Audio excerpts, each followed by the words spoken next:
Welcome to the semi-annual DDS MAP Trainer webinar. I'm Carolyn Whittemore, a Department of Developmental Services MAP Coordinator, and I'm your webinar presenter. By viewing webinars marked as required within the specified time period, you'll meet the MAP Trainer meeting attendance requirement.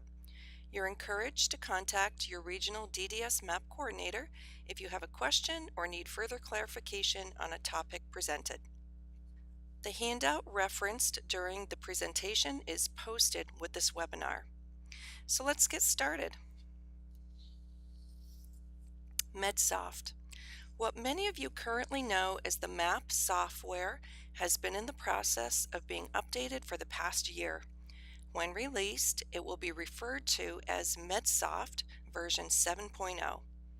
The software has been graciously piloted by two agencies, and in particular, we'd like to thank Jared Douglas, a residential supervisor at Bridgewell, and Jim Culver, the medication coordinator at the Bridge of Central Mass, for all of their time and input in the updating and piloting process.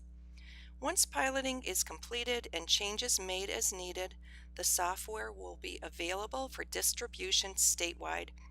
Notification will be sent when available with instructions on how to access. You may be aware there is a new curriculum in development for MAP certification training, which will be released in July 2017. When released, the new curriculum will have no associated costs and will be available to download using the MAP-friendly URL.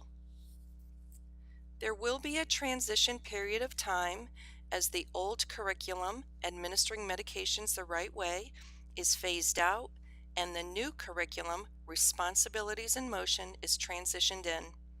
The transition time will provide the opportunity for all trainers to use any existing Administering Meds the Right Way training supplies before starting use of the new curriculum. During the transition period of time, either Responsibilities in Motion or Administering Meds the Right Way versions 4.1.1 and or 5.1.1 may be used. Until June 30th, 2019, you may still purchase and use materials from CC&R Healthcare Solutions. After June 30th, 2019, you must be fully transitioned to the new curriculum. You will receive email notification from Sharon Ox when the new curriculum is posted and available for download. To be sure you receive notifications, make sure you're on Sharon's ListServe. If you are not on her ListServe, you can sign up using one of two different options. The first option is to email Sharon using the address on your screen and request that you are added to her list. The second option is to use your cell phone by texting DDS to 22828 and follow the prompts.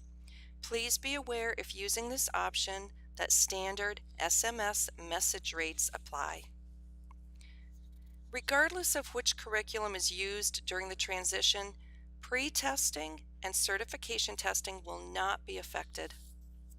The next few slides will cover information from D&S Diversified Technologies. Provider recertification testing.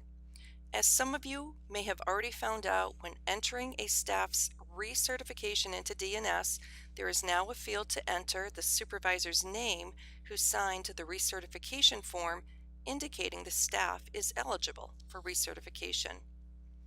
On the screen is the field you will see to enter the supervisor's name.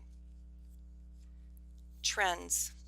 Please review with all staff in certification training that if the person scoring the test cannot read the staff's writing or there are misspellings, the item will be scored as incorrect. On your screen are some examples of words that were misspelled on certification testing. The word 3 was spelled as THEE, by mouth was written as my mouth, and 3 tabs was spelled as 3 TATS. The tester cannot guess at what he or she thinks something says. If it is illegible, it will be scored as incorrect. The left and middle pictures are examples of illegible handwriting, and the picture on the right of the screen does not include an AM or PM with the times chosen. Also, remind staff that times chosen must be at least 4 hours apart. These are two examples of a time spaced only 3 hours apart. Again, during the medication administration demonstration portion of the skills test, remind staff that their eyes must be looking at the words they are saying as they are completing the 3 checks of the 5 rights. It is helpful to the tester if the staff point at what they're reading while verbalizing the 3 checks of the 5 rights. During a recent meeting with D&S, it was identified that the staff was more likely to get credit for the check if they do this. D&S has requested that all trainers tell staff that there may be additional people in the testing room with them, either from DDS, DMH, or D&S. This is done as a way to monitor the tester and/or the testing process for standardization across the state. They are not additional testers observing the staff. Questions have been raised asking what documentation a trainer needs to keep and for how long. Trainers should keep indefinitely the signed and dated verification form and all 3 components of the pretest. If your space is limited, consider scanning the documentation and then e-file. If you have any questions on topics discussed today, please email your MAP coordinator. The organizational chart has been included as a handout with contact information. The next MAP Trainer webinar will be in the spring of 2017, date to be determined. And thank you for listening.